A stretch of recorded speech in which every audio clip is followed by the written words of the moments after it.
Welcome to our deep dive into Jane Austen's Emma. You've given us quite a collection to work with, excerpts from the novel itself, a biography of Jane Austen, and even a critique by Virginia Woolf. We're on a mission to really get to know Emma Woodhouse, her world, and maybe even ourselves a little better along the way. Even if you haven't read Emma yet, don't worry, you're in for a treat. What's fascinating is how much Austen packs into seemingly simple stories. On the surface, you have this charming world of country dances and witty banter, but beneath that lies a keen observation of human nature and the complexities of society. Okay, let's dive right into the heart of it. Emma Woodhouse. Right from the first page, Austen gives us this delirious description of her as handsome, clever, and rich. Talk about a winning hand. But we quickly learn that Emma's blessings might also be her biggest challenges. That's the brilliance of Austen, isn't it? She sets up this seemingly perfect heroine and then slowly peels back the layers to reveal a much more complex individual. Emma's intelligence and wit are undeniable, but they also contribute to a certain blindness, particularly when it comes to understanding the people around her. And it doesn't help that she's a bit spoiled, thanks to her comfortable life and doting father. Remember that early line about her father? She dearly loved her father, but he was no companion for her. He could not meet her in conversation, rational or playful. Yeah. You can already sense Emma's potential for both impatience and, dare I say, a touch of loneliness. Absolutely, and that loneliness becomes even more apparent when Emma's beloved governess, Miss Taylor, marries and moves out. This loss really throws Emma for a loop and leads to that famous declaration. I shall never marry. Yeah. It's almost shocking to hear a young woman in Austen's time making such a bold statement, especially when marriage was pretty much the path to security for women back then. It's a statement that reveals so much about Emma's character, don't you think? On the surface, she seems to be embracing independence, claiming she has a great many independent resources and doesn't need a husband. But I wonder if there's something deeper going on. Like what? Well, is this truly about self-sufficiency? Or is there an element of fear? Maybe a fear of vulnerability, of losing control, or perhaps even a fear of repeating the mistakes she's seen in other marriages? What do you think? That's a great question. It makes me think about the times in my own life when I've declared never to something. Was I truly being independent? Or was there a hidden fear lurking beneath the surface? I bet our listeners had similar moments of never in their life, too. It's something to ponder, isn't it? And it's this exploration of inner motivations, of the gap between what we say and what we truly feel, that makes Austen's writing so timeless. Totally. Now, Yeah. it's clear that Emma isn't just a love story. It's also a fascinating glimpse into the social world of 19th century England. Highbury, this small village where everyone seems to know everyone else's business, becomes a character itself. It does, doesn't it? And within this seemingly contained world, Austen explores some really interesting social dynamics. Take Mr. Weston, for example. He's the self-made man who married Miss Taylor for love, not money or social connections. That's a pretty big deal in a society obsessed with lineage and inherited wealth. It's like a breath of fresh air, a sign that maybe things are changing. Exactly. Mr. Weston represents this idea of social mobility, which was still a relatively new concept in Austen's time. He worked hard, built his fortune, and was able to marry for love. It's almost like a mini revolution happening within the confines of Highbury. It makes me wonder how Mr. Knightley fits into all of this. He's very much a man of tradition, yet he seems to genuinely respect Mr. Weston. He does, and that's where it gets really interesting. Mr. Knightley embodies this tension between upholding traditional values and recognizing individual worth. While he clearly values social order, he's also able to see the merit in someone like Robert Martin, the farmer who has his sights set on Harriet Smith. It's like he understands that true worth isn't always reflected in someone's social standing or family name. Exactly. Remember what Knightley says about Robert Martin. His situation isn't evil, but you must consider it as what satisfies your friend. As far as the man is concerned, you could not wish your friend in better hands. Knightley's willing to look beyond social conventions and see Robert for who he is, a decent, hardworking man who genuinely cares for Harriet. It's a subtle but powerful challenge to the rigid social hierarchy of the time. And it makes you wonder, doesn't it? Do we sometimes cling to outdated social norms or judgments, even when they don't reflect the true worth of an individual? That's a thought-provoking question. It definitely makes me think about my own biases and assumptions. Okay. Okay, so we've got Emma, who's brilliant but blind to herself and others, a society that's grappling with changing values, and now we're introduced to another fascinating character, Jane Fairfax. Jane is an intriguing contrast to Emma. She's beautiful, accomplished, and intelligent, but she's also an orphan with very limited prospects, in fact. She's facing a future that was pretty much dreaded by women of her time becoming a governess. It sounds respectable enough. Why would that such a bad fate? Well, imagine being well-educated and talented, yet forced to live in someone else's home, raising their children, with little autonomy and a constant awareness of your lower social standing. It's like being constantly reminded of your limitations. Exactly. And Austen emphasizes this sense of entrapment when she describes Jane's future. And so, with the fortitude of a devoted novitiate, she had resolved at 21 to complete the sacrifice and retire from all the pleasures of life to penance and mortification forever. Those are some pretty strong words. Wow, that's bleak. You can really feel the weight of societal expectations bearing down on her. Absolutely. And it makes you wonder if Austen is using Jane's situation to critique the limited options available to women, even those who are intelligent and capable. It definitely makes me grateful for the opportunities I have today. But I also think Jane's predicament speaks to a fear that many of us can relate to, even if our circumstances are very different. The fear of being trapped by circumstances, Yeah. of having our choices limited by factors outside of our control. It's a timeless fear, isn't it? And it's one of the reasons why Jane's story continues to resonate with readers, even centuries later. Now, we can't talk about Emma without mentioning her rather hilarious attempts at matchmaking. She's convinced she knows what's best for everyone, especially her friend Harriet Smith. Yes. Emma's matchmaking. It's a source of both comedy and tension throughout the novel. She's determined to find Harriet a suitable husband. But her efforts are often misguided, driven by her own social biases and a rather inflated sense of her own matchmaking abilities. And it's all fun and games until someone gets hurt, right? Exactly. Emma's meddling isn't always harmless. She tries to steer Harriet away from Robert Martin, whom she deems socially inferior, and towards Mr. Elton, the seemingly charming vicar. But is she truly acting in Harriet's best interests? Or is this more about Emma's need to control and orchestrate the lives of those around her? Ooh, that's a good question. And it reminds me of times when I've tried to play matchmaker for friends or family members. Looking back, I wonder if I was truly being helpful, or if I was just projecting my own ideas and desires onto their lives. It's something to consider, isn't it? Austen brilliantly exposes the potential pitfalls of well-intentioned interference, and she makes us question our own motivations when we try to help others. And those matchmaking mishaps lead to one of the most memorable scenes in the novel, the charade game, where Mr. Elton seemingly declares his love for Harriet. Ah, yes, the charade scene. A classic example of Austen's ability to create suspense and intrigue through subtle dialogue and subtext. Mr. Elton, playing his part in the charade, ends with the line, "For Miss Smith, read Miss Smith, my first displays the wealth and pomp of kings, lords of the earth, their luxury and ease." Harriet, of course, is over the moon, convinced that he's expressing his love for her. But Emma, as sharp as ever, reads between the lines and suspects the charade is actually intended for her. It's a brilliant scene. Austen plays with ambiguity so masterfully, keeping both the characters and the reader guessing. On the surface, the clue seems to point to Harriet.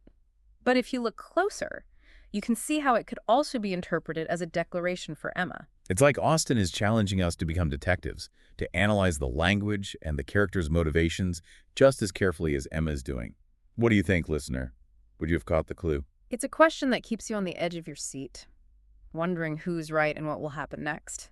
And of course, this scene leads to one of the most dramatic turning points in the novel. Mr. Elton's shocking proposal. He throws everyone for a loop by declaring his love not for Harriet, but for Emma. And she is, shall we say, not amused. Not at all. This is a major blow to Emma's ego, her carefully constructed world, her belief in her own judgment and matchmaking abilities begins to crumble. You can almost hear the record scratch as everything comes to a halt. It's a moment of pure humiliation for Emma. But it's also a crucial turning point in her journey of self-discovery. Exactly. This is where the real learning begins. Emma's forced to confront the flaws in her own perception and the consequences of her actions. And just when we think we've got things figured out, Austen throws another curveball with the arrival of a new character, Frank Churchill. Mr. Weston's son from his first marriage finally makes his entrance. He's shrouded in mystery, having been raised by wealthy relatives, and his arrival stirs up all sorts of excitement and speculation in Highbury. Everyone is buzzing about him. Yeah. And you just know his arrival's getting to shake things up for both Emma and Harriet. Absolutely. Frank's presence disrupts the established social dynamics of Highbury. He's an outsider with a charm that both attracts and unsettles those around him, and as we'll see, his arrival will have profound consequences for everyone involved. Speaking of disruptions, things take a decidedly more mysterious turn with the arrival of a certain musical instrument. Ah, yes. The curious case of the piano. This grand piano mysteriously arrives at Miss Bates's home as a gift from an unknown admirer, and, naturally, speculation runs wild in Highbury. Everyone's trying to figure out who the secret benefactor could be. Emma, always up for a good mystery, suspects Mr. Dixon, a friend of the Campbells who seems to have a soft spot for Jane. But get this, later, it's revealed that the piano was actually a gift from Frank Churchill. And to add to the shock, we find out he and Jane are secretly engaged. Talk about a bombshell. This revelation would have sent shockwaves through Austen's readers. It completely changes the game and forces us to reevaluate everything we thought we knew. It makes you want to go back and reread everything, doesn't it? Knowing the ending changes your whole perspective on the earlier events. What seemed like harmless flirtation now takes on a whole new meaning. It absolutely does. And it speaks to Austen's masterful storytelling. She plants these subtle clues along the way, leading us down a path of misdirection before dropping this major truth bomb. It's like those mystery movies where you think you've solved the case, only to have the rug pulled out from under you in the final act. Exactly. And that's part of what makes Austen so much fun to read. She keeps you guessing until the very end. So, how does our dear Emma handle this bombshell, after all? She was so convinced that she had everyone's feelings figured out. Well, let's just say that Emma is forced to face some harsh realities. What? As Austen puts it, she was proved to have been universally mistaken. This realization is a major turning point for Emma. She's not only wrong about Jane and Frank, but she's also wrong about Mr. Elton and Harriet, and maybe even about herself. Oof, that's gotta hurt. But it also sounds like a crucial step in her journey of self-awareness. It absolutely is. And this realization is further amplified by a confrontation with Mr. Knightley, who calls Emma out for her insensitive behavior towards Miss Bates. Oh, that scene. It's heartbreaking to see Emma's thoughtless words wound Miss Bates, Yeah. who is such a kind and unassuming soul. It's a pivotal moment Yeah. because it forces Emma to confront the potential for cruelty that exists within her own heart. You can see the shame and regret wash over her as she realizes the impact of her actions. And this brings us to a crucial point made by Virginia Woolf in her critique of Austen. She argues that beneath the surface comedy, Austen offers profound insights into human nature. It's like she's showing us that even the most charming and intelligent individuals can be blind to their own flaws and the impact they have on others. Exactly. And that's what makes Emma so much more than just a lighthearted romantic comedy. It's a story about self-deception, social dynamics, and the challenges of truly seeing ourselves and the world around us. This deep dive is getting juicy, but hold on, there's more to uncover. Stay tuned for part 2, where we'll explore how Austen's own life and the social context of her time shape the themes and characters of this beloved novel. Welcome back to our deep dive into Jane Austen's Emma. In part 1, we explored the character of Emma Woodhouse, her matchmaking misadventures, and that tangled web of relationships in Highbury. But now I'm curious to know more about Jane Austen herself, the woman behind this brilliant novel. It feels like to really understand Emma's world, we need to understand Austen's world too. That's a great point. Austen's life and experiences are deeply intertwined with her writing. It's as though she took her own observations about society, love, and human nature, and poured them into the very heart of her stories. I'm ready to unpack this, so Yeah. let's talk about Jane Austen. What was her life like? Well, she was born in 1775, right in the midst of a period of huge social and political upheaval in England. Think revolutions, wars, industrialization. The world was transforming around her. That's wild. But if I remember correctly, Austen's novels don't directly address those major historical events, do they? It's all very focused on this small, seemingly quiet world of the English gentry. Exactly, and that's what makes her work so fascinating. Instead of focusing on the grand sweep of history, Austen zoomed in on the everyday lives of her characters, exploring their relationships, ambitions, and struggles against the backdrop of this rapidly changing world. It's like she found the universal within the specific, those timeless human dramas playing out amidst the etiquette and social codes of her time. Exactly. And within this seemingly confined world, she managed to capture the complexities of human relationships, the subtle nuances of social interaction, and those universal themes of love, loss, and self-discovery that we still grapple with today. Okay, let's talk about those societal norms. Yeah. What was it really like for women in Jane Austen's time? We've already talked about how Emma declares she'll never marry, which seemed pretty radical for her era. It definitely was. For women of Austen's social class, marriage was often seen as the ultimate goal, the most socially acceptable path to security. Hmm. And, let's be honest, financial stability. So Emma's never married declaration is even bolder than I initially thought. It is, and it might even reflect some of Austen's own independent spirit, just like Emma.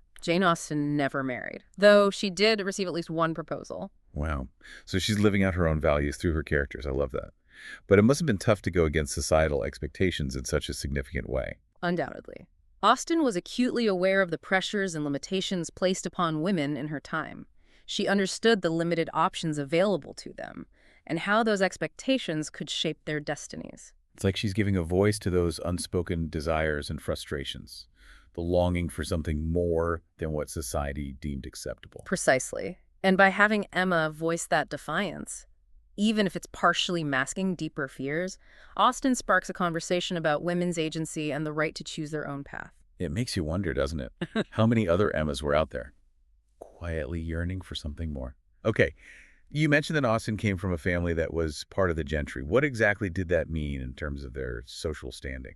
The gentry occupied a really interesting position in English society. They weren't quite aristocracy with titles and grand estates, but they weren't commoners either. They were often landowners, clergymen, or professionals with a certain level of income and social status. So they had a foot in both worlds. Uh, A bit of privilege, but also a need to maintain their position and reputation. Exactly, and this duality is reflected in Austen's novels. She portrays characters who are aware of social hierarchies and bound by them to some extent, yet they also have dreams and desires that push against those boundaries. It's like they're caught in this tug-of-war between societal expectations and personal fulfillment. No wonder there's so much drama in her books. Exactly. And that tension fuels so much of the conflict in Emma. Think about how Emma tries to elevate Harriet's social standing, while Mr. Knightley emphasizes the importance of character over social climbing. These conflicting views reflect the broader social shifts happening in Austen's own world. Speaking of Mr. Knightley, I remember reading in the biography that Austen's own father was a clergyman. Did that experience influence her portrayal of him? It most likely did. Growing up in a rectory, Austen would have been exposed to a wide range of people from different social backgrounds. She would have witnessed firsthand the workings of a small, interconnected community. Just like Highbury. Precisely. And her father, being well-educated, encouraged her love of reading and writing. He even provided her with access to his extensive library. So she had this supportive environment where she could nurture her talents. That's so important. But Austen's novels aren't just social commentaries, are they? There's so much humor and wit in her writing. It's what makes them such a joy to read. Absolutely. Austen had this incredible knack for poking fun at the absurdities of human behavior, all while revealing a deep understanding of the human heart. She's like that friend who can make you laugh at yourself without being mean-spirited about it. Exactly. Austen's humor is never cruel or biting. It's gentle, observant, and often delivered through those layers of irony and witty dialogue that make her characters so memorable. It's the kind of humor that makes you want to reread her books multiple times just to catch all the clever nuances. Okay, so we've got social commentary, witty observations. But let's not forget, Austen is best known for her love stories. Oh, absolutely. And those love stories, while undeniably romantic, also offer a surprisingly realistic take on relationships. They're not your typical fairy tales. They definitely feel more grounded and relatable than a lot of the romance novels out there. Exactly. Austen understood that relationships are complex. She knew that they require compromise, understanding, and a healthy dose of self-awareness. And she wasn't afraid to show the messy parts of relationships either. Think about all the miscommunications, the misunderstandings, and the outright deceptions that happen in Emma. Precisely. From Emma misreading Mr. Elton's intentions to Frank Churchill's secret engagement, Austen shows us that love isn't always smooth sailing. Her characters make mistakes, act impulsively, and sometimes behave selfishly. But that's what makes them so relatable. We root for them. Yeah. Even when they're being foolish or stubborn. And ultimately, we want to see them find happiness, even if it takes them a while to get there. Exactly. Austen gives us these messy, complicated characters who make mistakes, learn from them, and hopefully find their way to a love that's earned, not just given. Okay, so if Austen's world was so different from ours, why do you think her work still resonates with readers centuries later? It's not like we live in a world of carriages and country dances anymore. That's a question scholars and readers alike have pondered for generations. But I think one of the key reasons for Austen's enduring popularity is her ability to capture those universal truths about human relationships, Yeah. the kind that transcend time and place. It's like her characters are timeless archetypes that we can still recognize in ourselves and in the people around us. The meddler, the romantic, the skeptic. These are characters that exist in every generation. Exactly. Whether it's Emma's well-intentioned meddling, Mr. Knightley's sense of honor, or Jane Fairfax's quiet resilience, these characters embody qualities and struggles that are just as relevant today as they were in Austen's time. It's like she tapped into something fundamental about the human experience, our desires, our insecurities, our capacity for both love and folly. And she did it with wit, intelligence, and a deep compassion for their characters, even those who are deeply flawed. Now, I know we've been focusing on the social and historical context of Emma, but I can't resist diving back into some of those juicy plot points. What are some of the key scenes or moments that stand out to you as really reflecting Austen's genius for storytelling? Oh, there are so many. But one that comes to mind is that scene where Frank Churchill bursts in to rescue Harriet from that frightening encounter on the road. Oh, yes. It's such a dramatic moment, with Harriet being threatened by a group of gypsies and Frank suddenly appearing like a knight in shining armor to save the day. It's a classic damsel in distress scenario, and it plays on those romantic tropes that were popular in Austen's time. But if we consider what we now know about Frank, his secret engagement and his tendency towards performative charm, the scene takes on a whole new meaning. It's like Austen is subtly questioning the whole idea of heroic masculinity and romantic rescues. Frank's actions, while undoubtedly brave in that moment, are also part of a larger performance, a way of maintaining his carefully constructed facade. Precisely. And it highlights the complexity of Austen's characters. They are not simply heroes or villains. They are multifaceted individuals with their own hidden desires, fears, and motivations. It's a reminder that appearances can be deceiving, Huh. and even those who seem charming and virtuous can have hidden flaws. Exactly.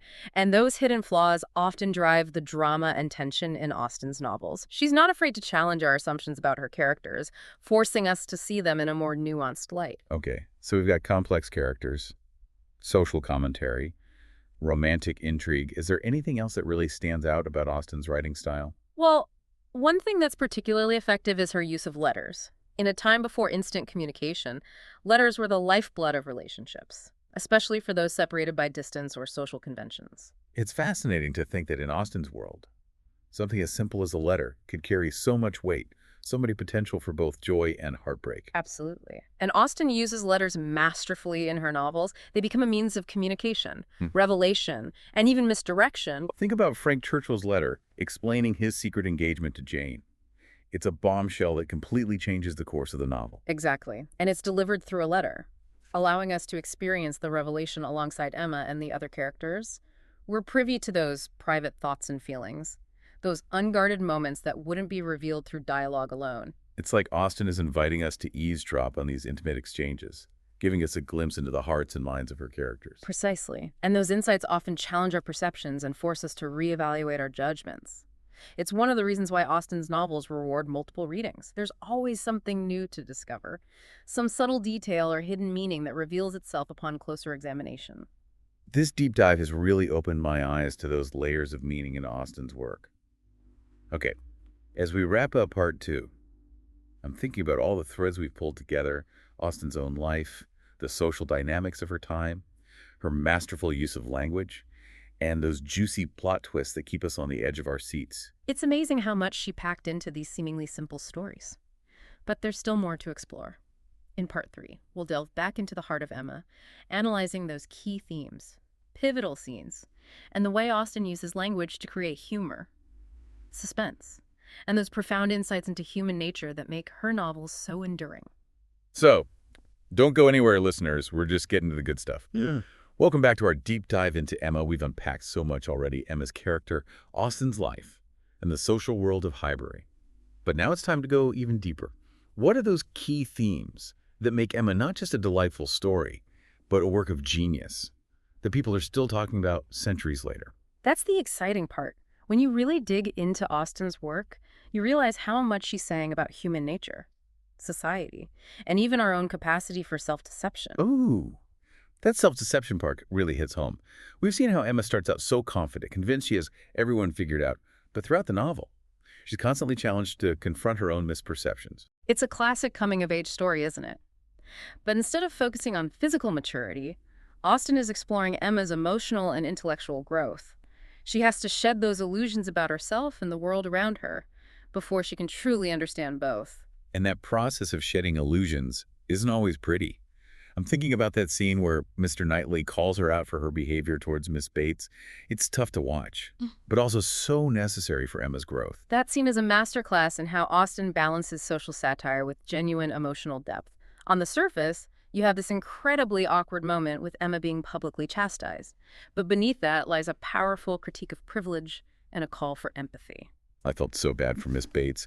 But you're right, it's a wake-up call for Emma. She's forced to see how her actions, even though she intended as harmless teasing, can have a real impact on others, especially those who are less fortunate. Exactly. And that awareness, that ability to step outside of our own limited perspective and consider the feelings of others, is essential for personal growth and for building meaningful relationships.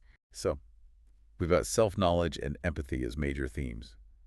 What else is Austen exploring here? Well, she's also brilliantly dissecting the complexities of social dynamics, particularly within this tightly knit community of Highbury. It's like a microcosm of English society with all its unwritten rules, social hierarchies, and the pressure to conform. It makes me think about Jane Fairfax and how her lack of wealth and connections make her vulnerable. It's like she's trapped by the very social system that Emma, in her privileged position, takes for granted. That's a really insightful connection. Austen is subtly critiquing the rigidity of that social structure, highlighting how it limits opportunities and stifles potential, especially for women. And it makes me wonder how much has really changed since Austen's time. Don't we still see those same issues of social mobility, class distinctions, and the pressure to fit in playing out in our own world? You're absolutely right. It's a testament to Austen's genius that she was able to tap into these timeless anxieties. Even though the specifics of social life might have changed, the underlying human dramas remain incredibly relevant. Okay, I want to shift gears for a bit and talk about Austen's writing style. Her novels are witty and engaging, but they're also incredibly well crafted. How does she manage to pack so much meaning into seemingly simple stories? It's all about her mastery of language.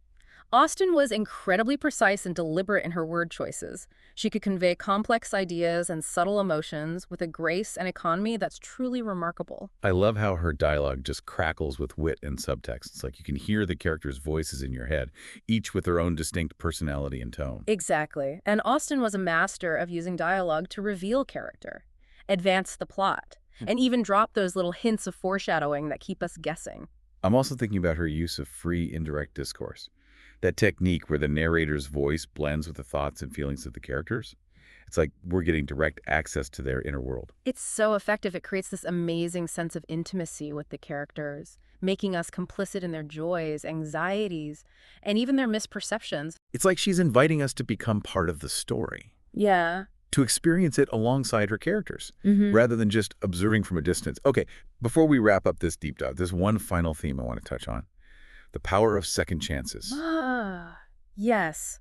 Despite all the missteps, misunderstandings, and moments of heartbreak, Emma offers this incredibly hopeful message about redemption and the possibility of growth.